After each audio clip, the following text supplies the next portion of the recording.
Hi అండి. Welcome back to our channel Ashwin అడ్విన్ blogs. నేను మమత అండి. ఈరోజైతే నేను పిల్లలకు స్నాక్స్ అయితే ప్రిపేర్ చేస్తున్నాను. అదేంటనుకుంటున్నారా? వామాకుతో అయితే బజ్జీలు చేస్తున్నాను అనమాట. ఇది చాలా హెల్త్కి మంచిది కదా వామాకు. సో నేనైతే బజ్జీలు అయితే ప్రిపేర్ చేస్తున్నాను పిల్లల కోసం. ఫస్ట్ ఆఫ్ ఆల్ ఒక బౌల్ తీసుకొని అందులో ఒక 5-6 స్పూన్ల శనగపిండిని అయితే యాడ్ చేసుకోండి. మనం బజ్జీలు రెగ్యులర్గా ఎలా ప్రిపేర్ చేస్తామో సేమ్ అదే ప్రాసెస్ అనమాట. దీంట్లోనే జీలకర్ర అండ్ వామ ఉంటుంది కదా, అది కూడా యాడ్ చేసుకోవాలన్నమాట. నెక్స్ట్ మన టేస్ట్కి తగ్గట్టు సాల్ట్ ఒక 1/2 స్పూన్, అందులోనే బేకింగ్ సోడా ఉంటుంది కదా, అది కూడా యాడ్ చేసుకోవాలి. ఇంకా మన టేస్ట్కి తగ్గట్టు స్పైసీ కావాలనుకుంటే కారపొడి కూడా యాడ్ చేయొచ్చు, చాలా బాగుంటుంది. కొద్దిగా లైట్గా వేసుకోండి.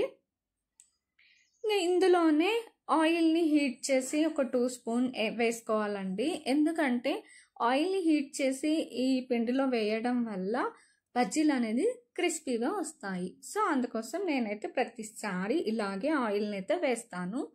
చాలా బాగా వస్తాయి బజ్జీలు అయితే. వీటిని అన్నిటిని ఒకసారి బాగా మిక్స్ చేసుకొని కలుపుకోవాలి.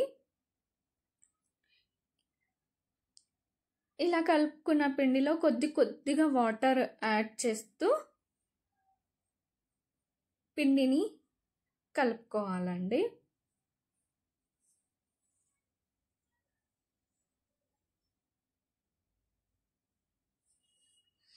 మరీ పిండిని గట్టిగా తడపకండి, అందులో లూజ్గా కూడా మరీ లూజ్గా కూడా తడపకండి.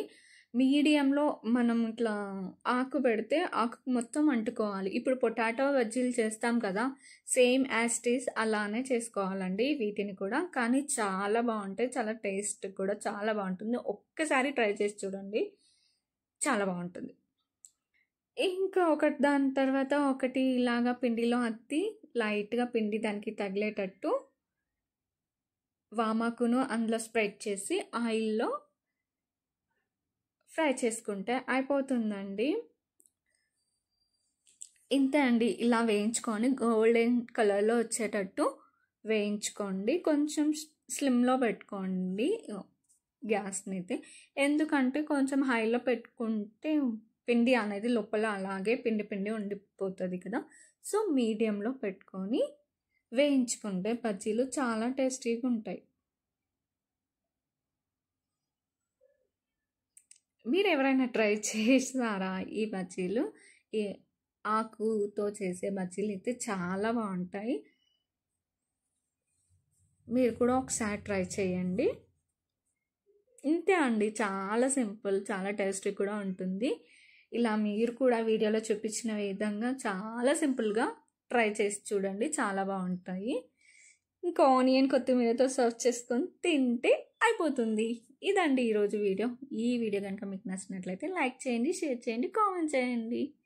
Thank you for watching. Bye bye.